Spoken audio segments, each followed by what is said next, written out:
Hello dear students, welcome to home classes. हम पढ़ रहे थे कंबशन एंड फ्लैम, आपकी 8th की साइंस का चैप्टर नंबर 7। उसमें मैंने कल आपको एक वीडियो भेजी थी, उसमें कुछ मैंने चीज़ें आपको पढ़ा ली थी। कुछ टॉपिक्स लाइक कंबशन पढ़ाया था, combustible substances, non combustible substances, ignition temperature, history of mastic and inflammable substances, ये मैं आपको पढ़ा चुकी हूँ। उसके आगे का जो नेक्स्ट टॉपिक आपके पास था वो था how do we control fire.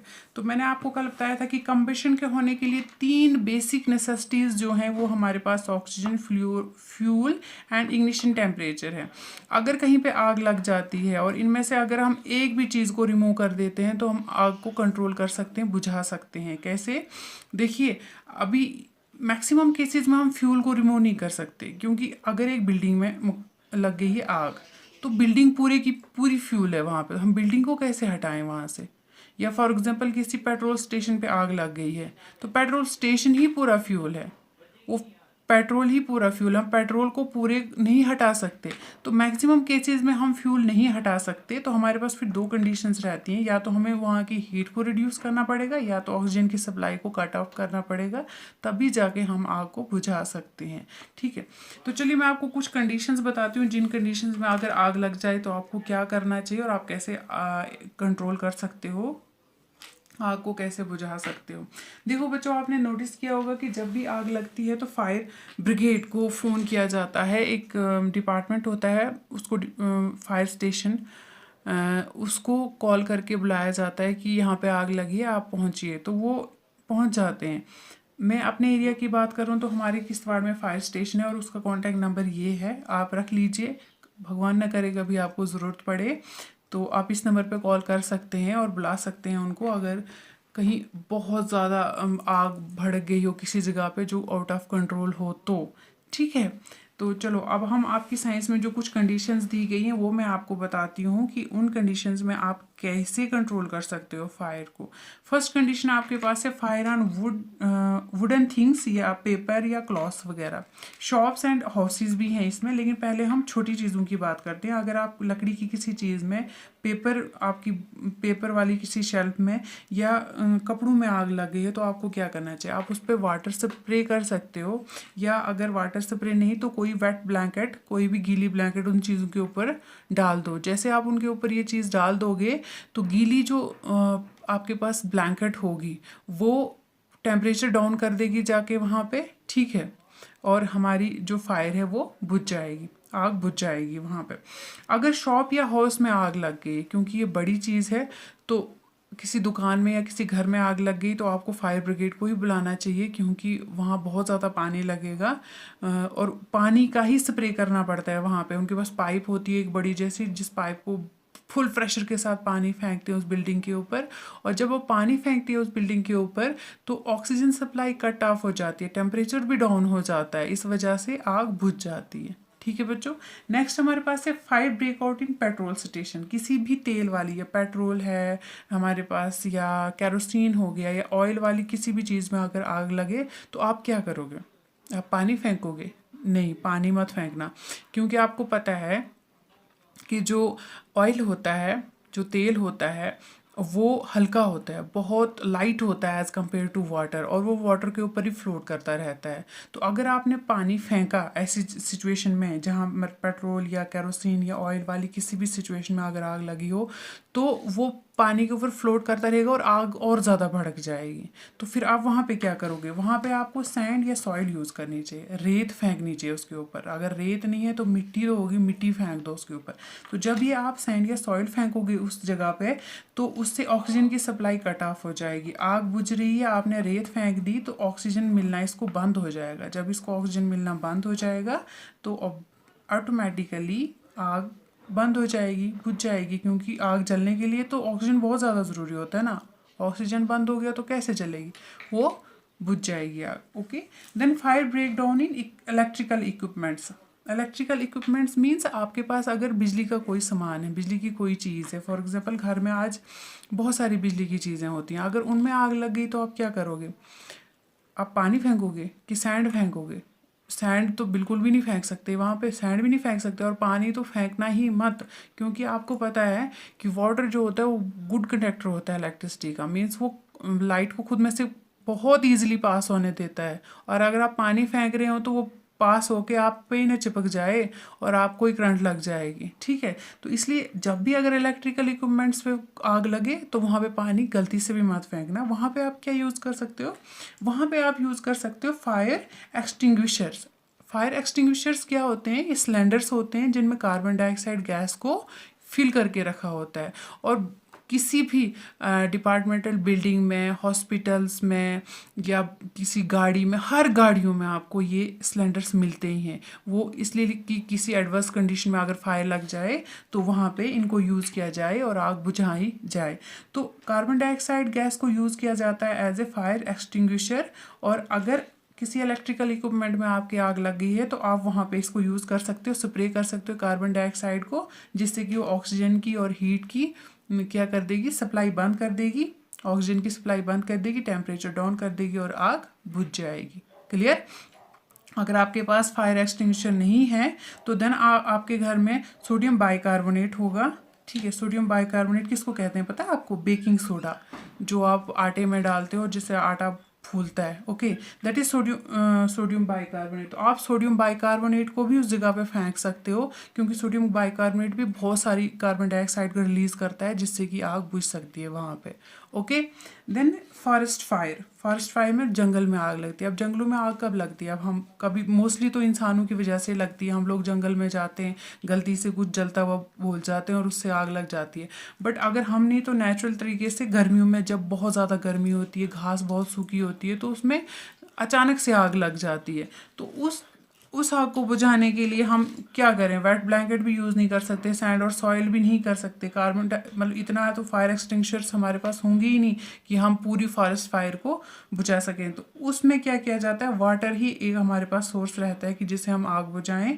बड़े बड़े जहाज़ों से, हेलीकॉप्टर से ऊपर से पानी का स्प्रे किया जाता है फॉरेस्ट पे ताकि आग बुझ जाए। या जो लकड़ी हमारे पास होती है, फॉर एग्जांपल आग जंगल में लग रही है, यहाँ तक पहुँच गई, नेक्स्ट वाली जो लकड़ी है उसको काट के अगर हम मिट्टी में दबा दें तो आग वहीं पे रुक सकती है। ठीक है, बट मोस्टली वाटर स्प्रे ही किया जाता है फॉरेस्ट फायर को रिमूव करने के लिए, या उसको क्या करते हैं, ख़त्म करने के लिए।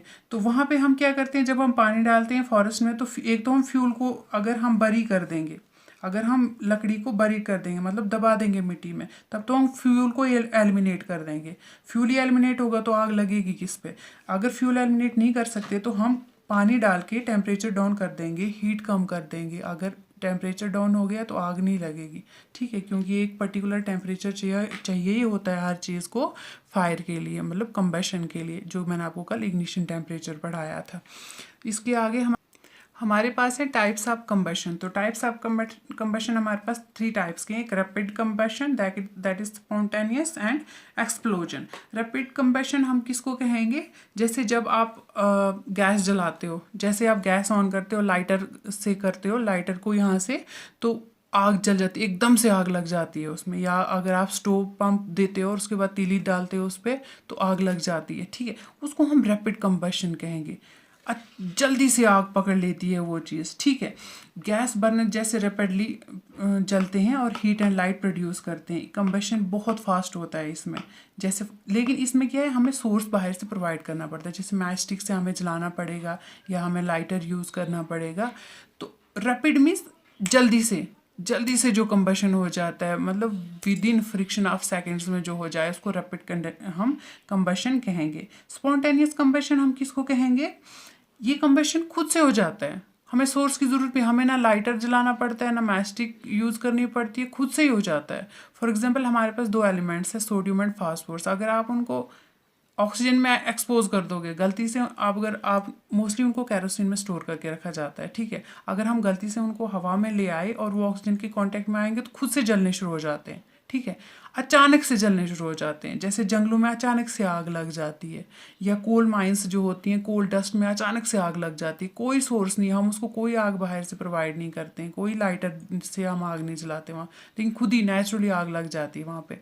उसको कहा जाता है spontaneous combustion. Then explosion. Explosion क्या होता है, इसमें बहुत ज़्यादा, जब एक्सप्लोजन होता है ये ऐसा कंबशन होता है, इसमें बहुत ही ज़्यादा हीट, लाइट और साउंड प्रोड्यूस होती है।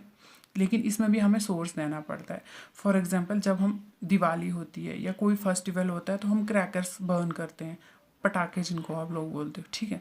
तो जब आप उनको तीली से मतलब आग लगाते हो, उसकी वो स्ट्रिंग जो होती है सामने से लगी उस पर आप आग लगाते हो, तो विद इन इस सेकेंड वो ब्रस्ट हो जाता है, ज़ोर से आवाज़ होती है, लाइट भी निकलती है, वहाँ से हीट भी निकलती है और साउंड भी होती है, उसको कहा जाता है एक्सप्लोजन, ठीक है। तो ये 3 टाइप्स ऑफ कंबशन थे जो आपकी बुक्स में दिए गए हैं, rapid combustion, spontaneous combustion and explosion. उसके बाद आगे जो नेक्स्ट हमारे पास है flame and structure of flame. तो फ्लैम हम किसको कहेंगे? जब आप कैंडल जलाते हो या जब आप गैस का बर्नर जलाते हो, स्टोव जलाते हो या आप लैंप जलाते हो, तो आपने देखा होगा कि जब भी आप उसको जलाते हो तो एक फ्लैम निकलती है ऊपर। देखिए मैंने अभी तीली जलाई ना, ये जो आपको दिख रही है, ये दिख रही है आपको, दिस इज़ फ्लैम, ऊपर जो दिख रही है। कैंडल तो मैंने यहाँ पे जलाई ना, ये है कैंडल, बट ये रेड क्या है ऊपर, और ये देखिए यहाँ पे मुझे ब्लू ब्लू एक चीज़ और भी दिख रही है, साइड पे दिखती है फ्लैम में, ठीक है। इसमें आपको 3 जोन्स दिखेंगे। एक तो बीच वाला जो मैंने ये जलाई है, जो धागा थ्रेड है इसमें, ये ब्लैक कलर का ये दिख रहा है। उसके बाद एक और डार्क जोन जैसा दिख रहा है। उसके बाद एक लाइट जोन जो सबसे ऊपर दिख रहा है, वो बहुत ही चमकीला और मतलब बहुत ही चमक वाला जोन है ये, ठीक है। आप लोग कैंडल जलाइए, आपको 3 जोन ईजिली विजिबल हो जाएंगे, ठीक है बच्चों। तो इसको हम फ्लैम कहते हैं, ओके। फ्लैम कब बनता है? जब कंबशन होता है, लाइट निकलती है, ठीक है, और उस लाइट की जो फॉर्म होती है उसको फ्लैम या ग्लो कहा जाता है, ठीक है। उसको क्या कहा जाता है? फ्लैम, हाँ, ग्लो भी कहा जाता है। अब मैं आपको स्ट्रक्चर ऑफ फ्लैम बताती हूँ। ये कैंडल है हमारे पास जो मैंने अभी आपको दिखाई, आप देखिए आपको दिख जाएंगी, तीनों दिख जाएंगी। इसमें जो ये इसके साथ जो धागा लगा होता है ना, ये भी जलता है, ये हमें दिखता है अंदर ब्लैक ब्लैक। उसके बाद एक थोड़ी डल जैसी लेयर दिखती है और उसके बाद एक ब्राइट लेयर दिखती है बाहर, ठीक है। ये 3 जोन होते हैं हमारी फ्लैम के। जो सबसे पहला इसका जोन होता है उसको कहा जाता है नॉन ल्यूमिनस जोन, और ये ब्लू कलर का होता है और ये सबसे ज़्यादा गर्म होता है। अगर आप इसको टच करोगे बहुत ज़्यादा गर्म होता है ये। दूसरा जो होता है हमारे पास, इसको कहा जाता है ल्यूमिनस जोन, मतलब लाइट वाला जोन। इसमें लाइट नहीं होती है, नॉन ल्यूमिनस जोन इसलिए इसको कहा जाता है। इसको कहा जाता है ल्यूमिनस जोन। इसमें और इसका कलर होता है येलो, और ये मॉडरेट गर्म होता है, मतलब ज़्यादा गर्म नहीं होता है, बहुत ज़्यादा गर्म नहीं होता है। अंदर वाला ब्लैक जो मैंने आपको बताया वो डार्क जोन कहा जाता है, वो ब्लैक होता है और बहुत कम गर्म होता है, ठीक है। ये 3 जोन होते हैं हमारे फ्लैम के। अब इसमें जो नॉन ल्यूमिनस जोन, जो सबसे ऊपर वाला जोन, जो हॉटेस्ट जोन भी इसको कहा जाता है, सबसे ज़्यादा गर्म जोन होता है ये।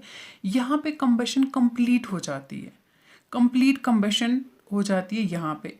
अभी जो बीच वाला जोन है ये येलो कलर का, इसमें पार्शियल कंबशन होती है, मीन्स यहाँ कार्बन डाइऑक्साइड प्रोड्यूस होती है। क्योंकि देखो आपने पढ़ा होगा कि जब भी फ्यूल कम्प्लीटली नहीं बर्न होता है तो उसमें से कार्बन डाइऑक्साइड गैस प्रोड्यूस होती है, तो यहाँ पे भी कार्बन डाइऑक्साइड गैस प्रोड्यूस होती है।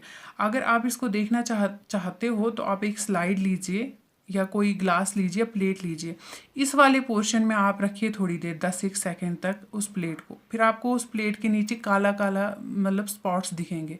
वो ब्लैक जो स्पॉट्स होते हैं ना, वो ये बताते हैं कि वो कम्प्लीटली जला नहीं है अभी। इस वाली पोर्शन में जो हमारे पास फ्यूल था वो अभी कम्प्लीटली जला नहीं है, वो पार्शली जला हुआ है, तभी वो ब्लैक दिखता है। जबकि अगर आप इसमें रखोगे, इसमें आपको कुछ भी ब्लैक स्पॉट नहीं दिखेगा। और ये जो हमारे पास होते हैं ये अनबर्न्ड वैक्स वेपर्स होते हैं, ये अभी जले नहीं होते हैं, मीन्स ये जले नहीं होते हैं। उसके बाद इस लेयर में जाएंगे तो आधे जलेंगे और यहाँ जाके पूरे जल जाएंगे, ठीक है। तो ये 3 कौन थी हमारे पास? 3 लेयर्स ऑफ फ्लैम है, ओके बच्चों। आई समझ आपको? हो गया फ्लैम के 3 लेयर्स, पता चल गया आपको। पहला जोन जो है जिसको कहा जाता है नॉन ल्यूमिनस जोन, जो सबसे हॉटेस्ट जोन होता है। दूसरा ल्यूमिनस जोन जो कि मतलब उतना हॉट नहीं होता है, मॉडरेटली हॉट होता है। और थर्ड हमारे पास डार्क जोन होता है जो कि लीस्ट हॉट होता है, ठीक है। अब आप मुझे बोलोगे कि ये फ्लैम बनता कैसे है? जब ये चीज़, फॉर एग्जांपल ये कैंडल है, जब हमने इसको जलाया तो इसमें वेपराइजेशन पता है ना आपको, भाप बनता है। तो वो भाप जब बनता है तो उसी भाप के बनने की वजह से फ्लैम बनता है, ठीक है। अब आप मुझे बोलोगे कि मैम इसमें तो वेपराइजेशन हुई, ठीक है, केरोसिन में वेपराइजेशन होगी, पेट्रोल में वेपराइजेशन होगी, वुड में कैसे वेपराइजेशन होगी? तो बच्चों वुड में भी होती है, क्योंकि वुड आपको पता है किसका बना होता है, पेड़ का। तो पेड़ की जो लकड़ी होती है उसमें भी कुछ कंटेंट्स होते हैं, जब उनको हम जलाते हैं तो वो वेपराइज होते हैं, तभी हमें फ्लेम उनमें नज़र आता है। आप लोगों ने नोटिस किया होगा कि जब आप लकड़ी को जलाते हो, लकड़ी जलती है, उसमें से फ्लेम निकलता है, लेकिन वो